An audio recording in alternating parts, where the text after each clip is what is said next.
Hi అండి, అందరికీ శుభోదయం. గుమ్మడికాయ పులుసు, దానికి కావాల్సిన పదార్థాలు: గుమ్మడికాయ, ఎండుమిర్చి, పచ్చిమిర్చి, ఉల్లిపాయ, కొత్తిమీర, ఇంకా తాలింపు గింజలు అండ్ చింతపండు. తాలింపు గింజల్లో కావాల్సినవి: మెంతులు,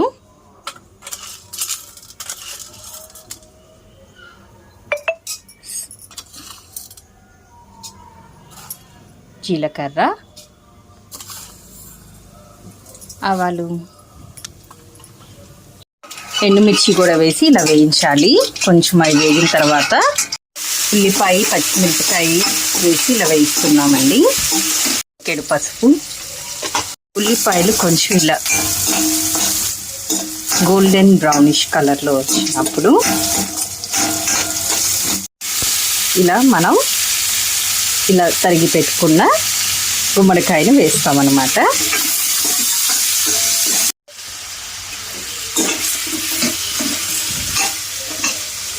కొంచెం ఇలా గుమ్మడికాయ ఇంకా కాసేపు వేగాలి.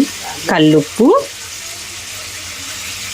రుచికి తగినంతగా కల్లుప్పు అనేది వేసుకోవాలండి. కొంచెం ఇందులో 1 టీ స్పూన్ కారం, అలాగే 1/2 టీ స్పూన్ ధనియాల పొడి. ఇందాక ఆల్రెడీ పసుపు వేసేసాము. ఇందులో మనం నీళ్ళు అనేది పోసుకోవాలండి.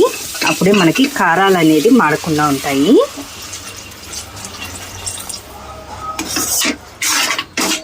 కాసేపు దీన్ని ఇలాగే మరగనిద్దాం.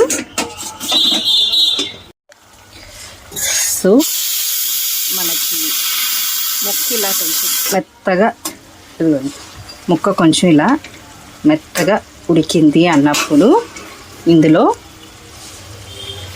నేనైతే ఇంత బెల్లం వేస్తున్నాను. కొంతమంది తక్కువ కూడా వేసుకోవచ్చు, కానీ నాకు కొంచెం బెల్లం ఎక్కువ వేసుకుంటాను. కానీ ఇందులో బెల్లం ఎక్కువ ఉంటేనే బాగుంటుందండి. అందులో చింతపండు పులుసు,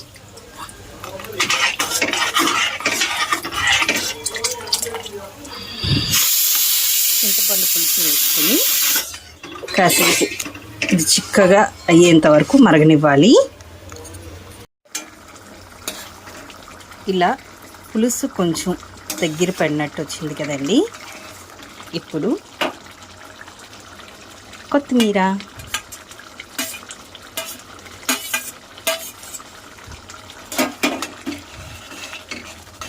ఇలా వేసుకుని ఒక 2 నిమిషాల తర్వాత పొయ్యి కట్టేసుకోవటమే. గుమ్మగుమ్మలాడే కాంబినేషన్ ఏంటి? ముద్దపప్పు. గుమ్మగుమ్మలాడే గుమ్మడికాయ పులుసు రెడీ. Please subscribe.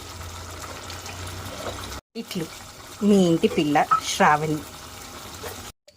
గుమ్మడికాయ పులుసుతో పాటు ముద్దపప్పు కాంబినేషన్ అదర్స్.